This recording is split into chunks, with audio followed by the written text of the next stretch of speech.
आज आपण कैरीचं पन्ह पाहणार आहोत। त्यासाठी मी या 3 कैऱ्या घेतलेल्या आहेत आणि कैऱ्याची देठ आहे ती कापून घेतलेली आहेत। एका टोपामध्ये पाणी घेऊन या 3 कैऱ्या आपल्याला उकळून घ्यायच्या आहेत, किंवा तुम्ही कुकरला देखील एक शिटी करून घेऊ शकता आणि वर पोकळ झाकण ठेवून द्यायचं आहे। आता थोड्या वेळाने मी पाहत आहे, कैरी आपली शिजली आहे।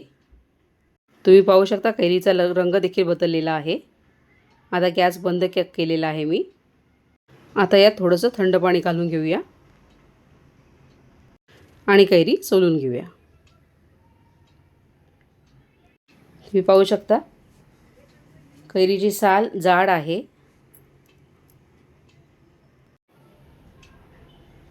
या कैरीच्या ऐवजी तुम्ही तोतापुरी कैऱ्या घेतल्या तर अधिक उत्तम, कारण त्याला आंबटपणा खूप कमी असतो त्याच्यामुळे।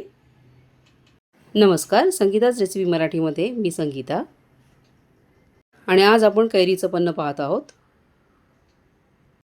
उन्हाळ्याच्या दिवसात इतर काही कोल्ड्रिंक पिण्यापेक्षा हे कैरीचं पन्ह, कोकम सरबत, लिंबाचा रस हे पिणं अधिक श्रेयस्कर। हे एकदा करून फ्रीजमध्ये साठवून ठेवलं की तुम्हाला हवं तेव्हा तुम्ही ते करून पिऊ शकता। थंड पाणी घातलं तरी अजून कैरी गरमच आहे। माझ्या मित्रमैत्रिणींनो, तुम्हाला माझ्या रेसिपीज कशा वाटतात नक्की कमेंट करून सांगत जा। तुम्हाला जर माझ्या रेसिपीज आवडत असतील आणि जर तुम्ही माझ्या चॅनलवरती नवीन असाल तर प्लीज माझ्या चॅनलला लाईक करा, शेअर करा आणि सबस्क्राईब करा आणि बेल आयकॉनला ऑल हा पर्याय निवडा, जेणेकरून माझ्या येणाऱ्या नवीन रेसिपीचं नोटिफिकेशन लगेच तुम्हाला मिळेल। कैरी उकळत टाकताना मी कैरीचा देठ कापला होता, कारण देठात चीक असतो, तो त्या ह्याच्यात मिक्स होऊ नये म्हणून मी तो अगोदरच कापून टाकला होता। या कैरीचं पन्ह मी गूळ घालून करणार आहे। तुम्हाला वाटलं तर तुम्ही त्याच्यात साखर देखील घालू शकता। कैरीच्या सालीला राहिलेला गर देखील आपल्याला काढून घ्यायचा आहे। हा व्हिडिओ मी आज रात्रीचा शूट करत आहे। आपल्या तिन्ही कैऱ्या अशा पद्धतीने सोलून घेतलेल्या आहेत मी। आता चमच्याने काढून घेते मी, जेवढा काढता येईल तेवढा गर, कारण अजून कैरी गरम आहे।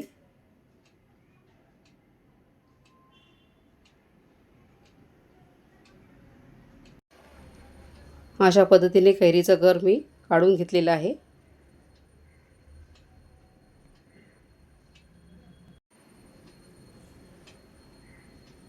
आता आपण ह्या सालीला राहिलेला गर आहे तो वरवरचा गर घ्यायचा आहे, अगदी चटकून घ्यायचं नाही आहे, कारण मग त्या सालीचा कडवटपणा त्या गरामध्ये उतरू शकतो।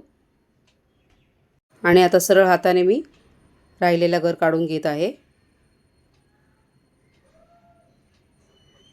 तुम्हाला हवं असेल तर तुम्ही हा गर मिक्सरमध्ये बारीक करून घेऊ शकता काढून झाल्यावर।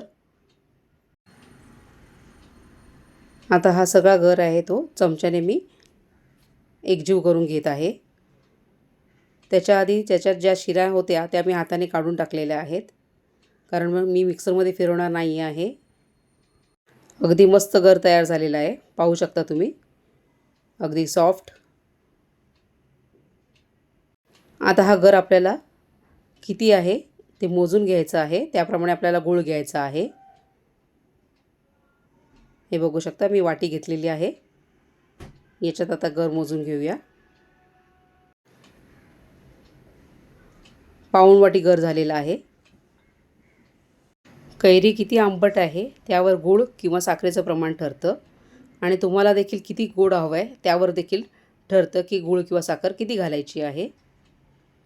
मी जवळजवळ पाऊण वाटीत जवळजवळ गूळ घेतलेला आहे।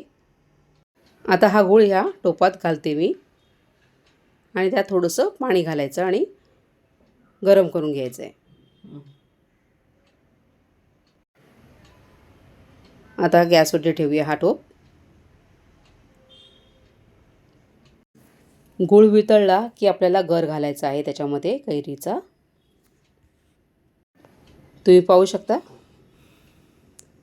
आता त्याच्यात पल्प घालून घेऊया।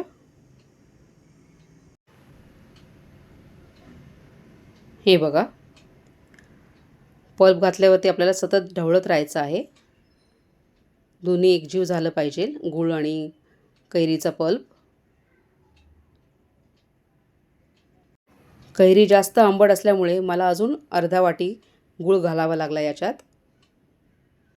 आता आपण हे एकजीव व्यवस्थित करून घेऊया.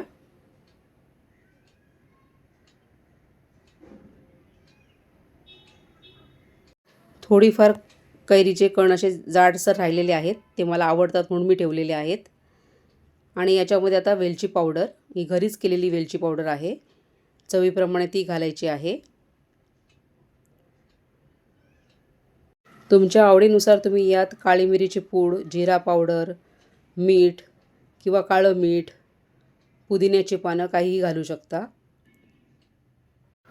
तुम्ही पाहू शकता आपलं पन्नं कसं तयार झालेलं आहे.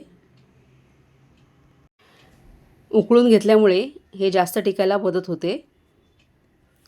हे करून बरणीत भरून फ्रीजमध्ये ठेवायचं आणि जेव्हा पाहिजे तेव्हा भरून प्यायचं. पन्नं तयार झालेलं आहे. यात जिरा पूड घालायची राहिली होती, ती घालून घेते मी. ही जिरा पूड देखील घरीच केलेली आहे. जिरं हलकंसं भाजून त्याची पावडर घरातच करून घेते मी. त्याचा व्हिडिओ देखील मी यूट्यूबला टाकलेला आहे.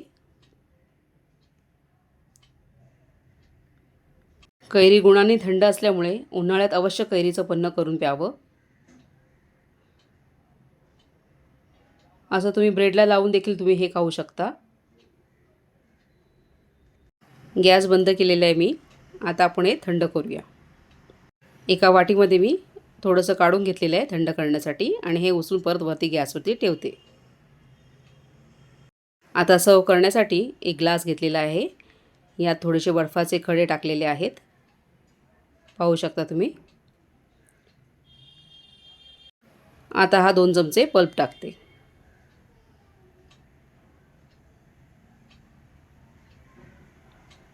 बघू शकता तुम्ही किती छान दिसतंय, अगदी मस्त. आता यात पाणी घालूया आणि ढवळून घेऊया.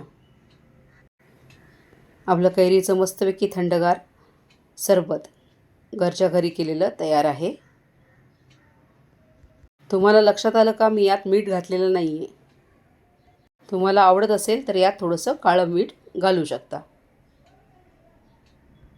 रेसिपी पाहिल्याबद्दल मनापासून धन्यवाद.